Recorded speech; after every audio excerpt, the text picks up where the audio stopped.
आधार कार्डमा कसरी address change गर्ने म तपाईँलाई भन्न गइरहेको छु।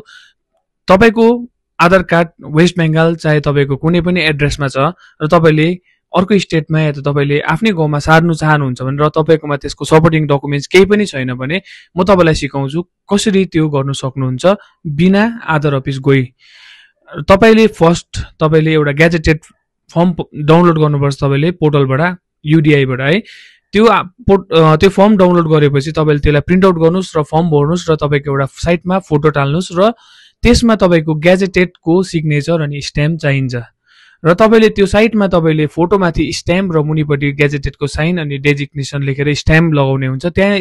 त्यसमा साइन गर्नु लगाउनु भयो भने र तपाईँले युआइडिआईको वेबसाइटमा गएर है तपाईँले लगइन आधार कार्ड लगइन गरेर तपाईँको आधार कार्डमा एड्रेस अपडेटमा गएर तपाईँले त्यो डकुमेन्ट चाहिँ तपाईँले पिडिएफ बनाएर या त इमेजमै तपाईँले अपलोड गर्नुभयो भने तपाईँको विदिन 15 days तपाईँको आधार कार्ड एड्रेस चेन्ज भएर तपाईँको घरमा आइपुग्नेछ।